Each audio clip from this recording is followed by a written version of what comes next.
So thank you very much and welcome to our today's session. Today we are going to be looking at how, some of the tips, the top tips that we should be looking out for, we can use to help us write a successful proposal. And I want to start by saying, when we write a proposal is just, let's say, it's similar to, like writing a long narrative. And you can imagine, like when you want to buy a book, for example, many times you'll see people flipping through the book, checking on the font sizes, checking on, the presentation of the book. So how the book is presented can make you make a decision as to whether you're going to buy it or not. So for proposals, it's something similar. We want to write proposals that are, appealing, that make people want to continue reading. And today I want to share with you some tips that you can use so that when the evaluators are looking at our proposals, they don't, get tired. They get enticed. They want to continue reading. They want to, to see what is in this document, because without even reading the content, by just how you have presented your proposal, then they are interested in reading it. So that's what you're going to be discussing today. So what are some of these tips, top tips? One, use of tables, figures, visuals, and infographics. When we write our proposals, I want to encourage you. Usually there's a lot of narrative. There are many questions you are responding to. You're writing your problem statement, you're writing your project description, like we discussed during our last session, all these components and what entails. And there's a lot to write about generally. So one of the ways you try to break the monotony or to make it more enticing is to use tables, is to use figures and visuals and infographics. And so you look at, once you've written all this information, especially where there's data, instead of writing the narrative about the data, come back and see, is there a way that I can summarize this information and present it, for example, in an infographic? Is there a way I can put a figure? And I'll be showing you some examples of figures. Could there be a figure that instead of this whole paragraph I have here, can it be represented in form of a figure? And you find that some of these things help to communicate far much better than even, your narrative, better than writing down. So the person who is reviewing, in this case, the evaluator, is likely to look at that picture and want to know, what does this picture, represent? What does this infographic say? So it becomes easier for them. So that is one tip. And we all know that a picture can be worth 1,000 words. It helps you also save on space. Remember, like we said last time, when it comes to proposals, you have to adhere to the requirements, or you have to comply with the donor requirements. So in that case, at times you have very limited space. So you want to try and communicate as much as possible, but in a very strategic way. And this is one of the ways that you can do it. And well-made visuals, they help a reviewer to see the big picture and to understand even the process far much better than perhaps when you are trying to explain it. So see how you can use this when you're writing your proposal. So that is my tip number one. Tip number two, when you use the figures, and you can see from your screen, I hope you can see it, I hope it's clear. One of the ways, like I've talked about, is using figures, and that is a flow diagram you can see. But when you also use the figures, remember, figures also tend to take a lot of space. So you also have to be very wise how you package it. And you can see from the top bit, we have same figure. However, there's a lot of wasted space compared to the one below. So remember to always wrap the text around the visuals so that we save on space, and so that we don't also, you are able to communicate what you want and to pass across all the messages that you want. So that's my tip number two. My other tip is the use of color. Use color wisely, and I think even the previous screen had very nice use of color. You can use different types of color. So when someone flips through your proposal, they want to, they want actually to discover or to find out what is in this document because of how you've used your color. So don't shy away from using color Of course, we don't want to use very screaming colors, but try and balance it out. And it's a tip that really works very well. And it can help to cheer someone who was sleeping. You know, an evaluator could have been trying to read and understand what you are writing, but when see the color, they get, you know, cheered up and they're able to continue reviewing your document. So remember, we want to keep our evaluators really, you know, enticed in our document. Otherwise, if they don't read our documents, you know, they're likely not to score you well. And it's like an examination. So take note of some of these tips. They may look very obvious, but they're not used. I have read many proposals which you don't know where to start. You don't even want to read it. So please take those points. My tip number 4 is to use fonts and images that should be very fully legible.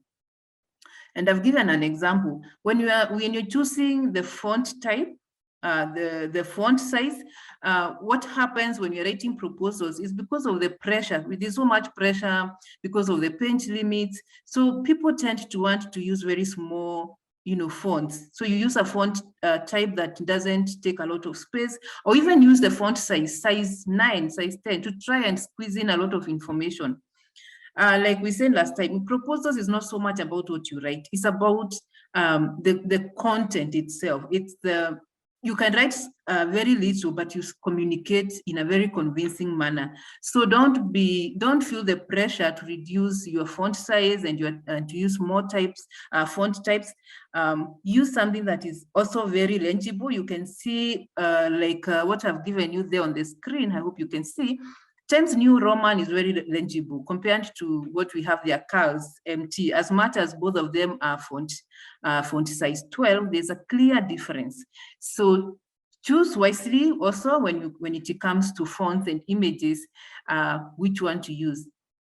Some donors are very specific. They will tell you, they'll give you very specific, direction, what font size to use, what font type to use. They will tell you, they'll give you details in, all the information in details. But where you've not been told the best or the font to use, kindly try to look at something that is clear, legible. And the other thing is consistency. Now you've run these documents, even reports, where introduction is in Roman type. You go to the next problem statement is written in a different font type. It's in Calibri or something.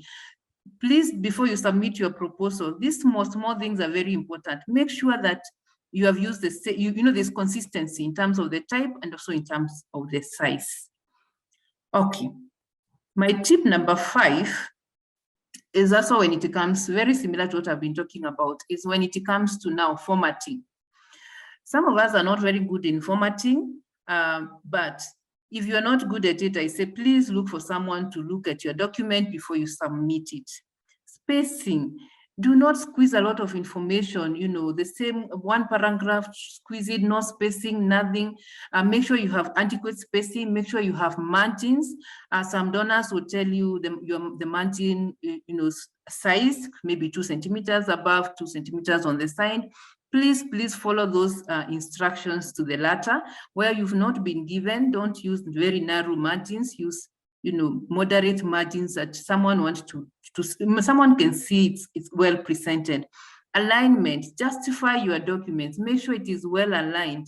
Label your tables, your figures, make sure they are all captioned. So if you don't know how to do it, please look for someone to do it for you. Ensure if you have used any references, again, you've read the reference section, everything is well referenced. And the good thing today, we have a lot of softwares that can help you to reference. You don't have to think where to put a comma, where to put a full stop and all that. Then the softwares are there. You can use them. If you don't know them, please find them out in the internet. Look for people who can do this, the last packaging for you. Because it's unfortunate at times we write very nice proposals. The content is very good. However, the way it is packaged, it's not enticing. It doesn't appeal to the evaluators. So please take note of some of these things. Simple things as numbering your pages is very important. Having a table of content is extremely important. So take care of the formatting. Get someone to do it for you if you cannot do it yourself. Like I said, space, you can look at, if you look at those two documents, I'm not sure that it's very clear, but basically you can see between one paragraph and the other one, there's space, there's adequate space, and usually we say use 6 point. So that then someone can clearly see it's well, it is neat and it's well aligned. So use space between paragraphs. Don't be tempted to, cramp everything together so that you have a lot of space, like I have said before. So use that well. Bold, again, using bold wisely. When we say wisely, we say that if everything is important in your document, then there's nothing that is important. So what you do, some of the statements that you feel are very important and you want your the evaluator to make sure that they read it, then you make it bold. And many people don't know this idea. Apart from your headings, you can actually bold even within the document some of the things that you think are very critical that you want to pass across. Maybe it's a strategy that maybe it's not commonly known, so you want to bold it so that someone can easily be able to see it. So use bold wisely as well. Now, my tip number 8, use descriptive headings. Now, what happens in many cases, we have RFAs, or what you call the calls for proposals, which give you a lot of instructions, so they tell you what to discuss. So you'll find maybe you've been told the problem statement, then they write a whole paragraph of what the problem statement should be. Or for example, like what I've given you on the screen, the instruction was that you write a section on local ownership, on leadership, and relevance to the local priorities. But then the owner goes ahead and explains what do they want in this section. They want you to discuss how do local people experience the challenges that the concept addresses, and what is important to them? How do you know? How will local actors, including any partners, lead priority setting and response? How will your strategy enable and share learning to advance the practice of locally led development? With whom? So you see, you have a set of questions.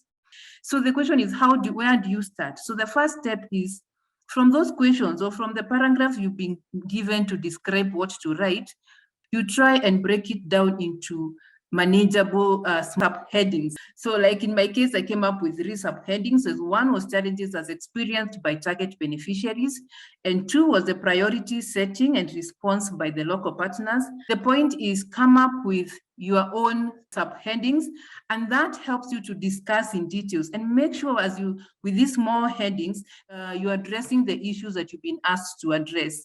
And then make sure you address all the questions, all the issues.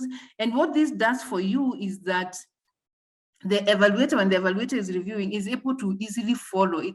Doesn't have to try and figure out if you have responded to all the questions by reading a lot of narrative. So by breaking it down into small sections with small subheadings, you make it very clear for someone to understand what you're talking about and to see that you have actually adhered to the requirements. Tip number 9 is to use simple language when you are writing your proposals. So we usually say that reviewers are not necessarily technical people. One of the tips that I learned when I was doing my training in proposal writing was that when you do your proposals, once you finished your proposal, what you do, you give it to someone else to read. Now, what happens is in many cases, we do our proposals when we're in such a hurry, we never get to time to even review them ourselves. However, the good practice is give it to someone who is not technical. So if, for example, you're writing a very technical proposal, maybe even, let's say it's on child protection, give it to someone who is not in the field of child protection. Let that person read that proposal and tell you whether they understand what you're talking about in that proposal. So the catch here is, if someone else who is not a technical person in child protection, if they cannot understand what you're saying in that proposal, if they can't tell you what is your plan, what you intend to do, your goals, your objectives, they don't have to say it perfectly, but they don't have any clue of what you're talking about, then that is not a good proposal. So simply put is, try to use as simple as possible, a language that can be, that communicates to everyone. anyone can understand without a lot of struggles. So that's basically what we say in proposal writing, as simple as possible. The other tip that I'll share with you today, and I know you know this, is to avoid the use of abbreviations. Now, in every technical area, every sector, there's a lot of abbreviations, whether in finance or in health. There are a lot of abbreviations that we tend to use on day-to-day basis, and we assume that everyone understands these abbreviations. So one general rule, again, when it comes to proposals, is to avoid abbreviations as much as possible. They say that you can, of course, the rule is you explain the first one. However, generally, when it comes to proposal writing, it is not actually encouraged to use abbreviations. So avoid them as much as possible. So those are my top 10 tips that I wanted to share with you today when it comes to proposal writing. So basically, once you have the content, we want to make sure now we package it in a way that is, appealing to people, that people want to read and review.